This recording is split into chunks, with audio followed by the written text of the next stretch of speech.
उनके घर से कोई मेहमान भूखा नहीं जा सकता। एक बार बेटियों के लिए ताली बजाइए आप लोग। बहुत बहुत शुक्रिया।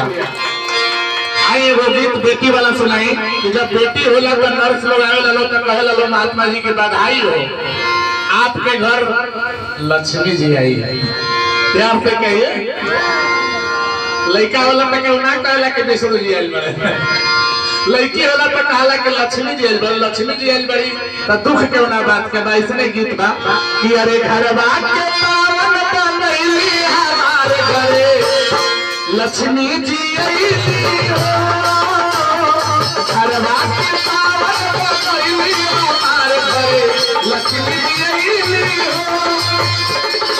लक्ष्मी जी आइली हो, लक्ष्मी जी आइली, लक्ष्मी जी आइली हो, लक्ष्मी जी आइली। अपने नानी के आई देखिए, हमने के चिंता जी भी नानी है। अपने नानी के भगिया जगैली हमारे घरे लक्ष्मी जी आइली हो। अपने नानी के भगिया जगैली हमारे घरे।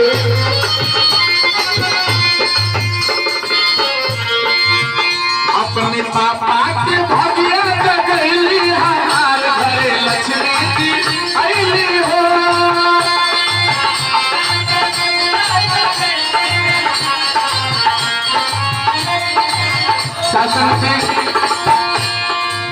आज बड़ा खुशी के बात बाकी आज उनका मायके ने मामा मामी लोग इस सत्संग के विधि से हो रहा था। ये मुंडन करावे खातिर के लोग कितना धक्का खाला घाट पर। ई गुरु के कृपा बसा कितना बिजली पर धक्का खाला, कितना कुल टुकड़ा होला, कितना तर गुलाम है तर बलि दिया जाला। लेकिन ये जब है लगे जाना ही ना पाओ गुरु के दरबार में सादा ढंग से शासन दी। प्यार से कहिए के मामा जी सत्संग करेले, मामा जी सत्संग करेले। ये मामा मामी हमने के रोहित भी और उनकर पत्नी मामा मामी मिल के सत्संग करावलो।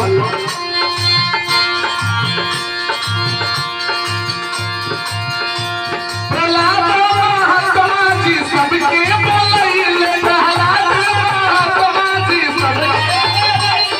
और साथ जितना आप लोग आए बने लोग सबकरा के सूचना दे के हमने के प्रहलाद महात्मा जी की आज सत्संग बा।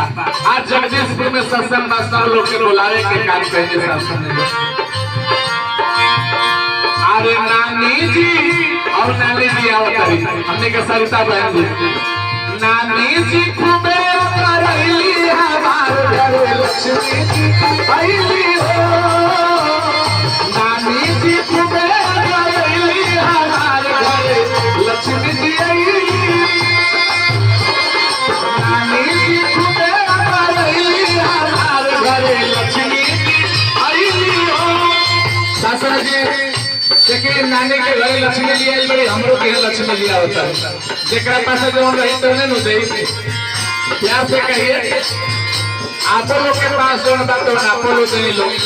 आप लोग कम से कम मुस्कुरा के ताली तो बजा सकते लोग, बधाई तो दे सकते लोग। एक परिवार ये मामी देखिए मामा मामी जी पापले मिठैया। सासरा जी मामी जी हैं, बबनी के दिन करी मुंडन हो रहा होगा। मामा मामी भी मिठाई खिला रहा लोग आ सबके तन से मन से धन से सेवा कर रहा लोग।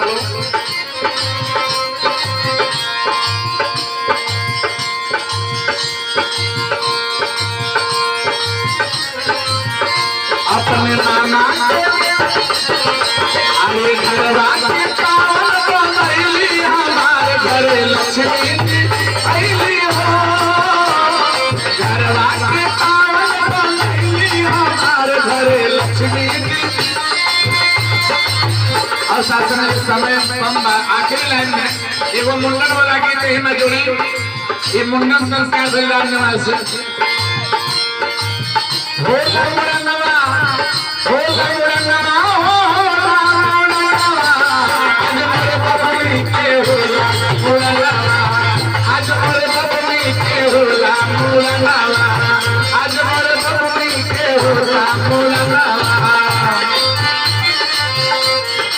जब मुंडन होला सोहर होला तब का होला के लुटारेला अनधन सोनावा के लुटारेला अनधन सोनावा अरे के लुटारेला अरे के लुटारेला हाथ के कटवा आज मोर बबली के होला मोरला आज मोर बबली के होला मोरला आज मोर बबली के होला देखी नाना लुटारे ले नाना रेलवे में रहलो आ नाना लुटा रहल मन शास्त्र जी आजिया नाना लुटारे ले अंगठा सोनावा नाना लुटारे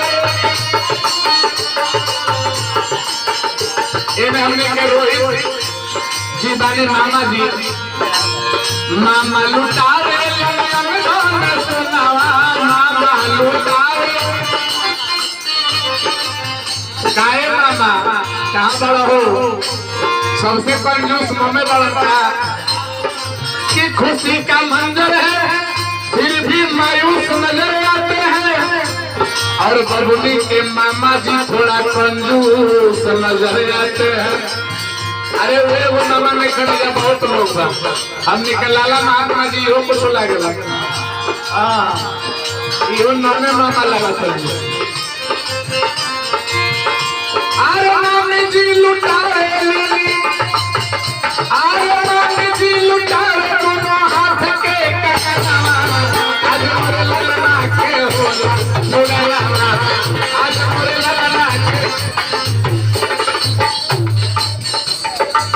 महात्मा जी कहता कि हम पूरन में बुलाई भोली बाबू का पूरन में ठीक ठीक माता जी कृपा करो साथ के घर में दे आप सब लोग के घर में सोहर होके मंगल होके मुंडन होके बड़ा खुशी मिलल हमनी के रामलाल महात्मा जी के आज दर्शन करे के मौका मिलल दास के दिल में बड़ा खुशी मिलल दर्शन जी आप सब लोग के देख के बड़ा मन खुश होला। आखिरी लाइन दास गीत करा के संत लुटारे हीरा मोतिया संत लुटारे जी आप लोग एक शब्द एक मुस्कान की हीरा मोती से अधिक कीमती बा हीरे मोती से अधिक कीमती संत जनों के समझो बोल संत लुटारे हीरा मोतिया संत लुटारे। हाँ देख लेकिन इनका पापा पुलिस हुआ उत्तर प्रदेश पुलिस वाला इनका पापा माता जी कृपा करो आज बच्ची के हमने के सोहर गावे आज बने जा सदगुरु माता जी से अरदास करब के माता जी ऐसा आशीर्वाद द कि फिर बेटा के हमने के सोहर गावे आवल अपना नाती के सोहर गावे खातिर के आवल जाई आशीर्वाद दास मांग रहल आखिरी लाइन लिख के दास रखे हीरे मोती से अधिक कीमती संत जनों के समझो बोल संत लुटावे हीरा मोतिया संत लुटावे सतगुरु लुटावे अब सतगुरु के नंबर आई बस जी अब यहाँ के हमने के ध्यान से सुने के लिए जहाँ बा वही बैठ के सुनल जाए इत्मीनान से कहीं 10 मिनट आगे पीछे चले तो जो क्षमा करब कोनो बात नहीं है क्योंकि विशेष संगत बा मुंडन के कार्यक्रम बा घरे संगत हो रहा ब्रांच पर जब संगत होला तो नहीं तो एक्यूरेट होने के चाहिए तनी घरे होता 2-4-5 मिनट 10 मिनट के दास से भीख मांगता शास्त्र जी आई आखिरी लाइन दास रखे आज सतगुरु लुटावे आई सतगुरु लुटावे राधा भागवा आज मोरे बबली के होला मोरला आज मोरे बबली के होला मोरला सतगुरु लुटावे राधा भागवा आज मोरे बिटिया के होला मोरला आज मोरे बिटिया के होला मोरला। शासन जी बड़े प्यार से कहिए जी शासंगत प्यार से कहना तो बहन अंजलि जी मात्र 1 मिनट आपके लिए केवल बातों पर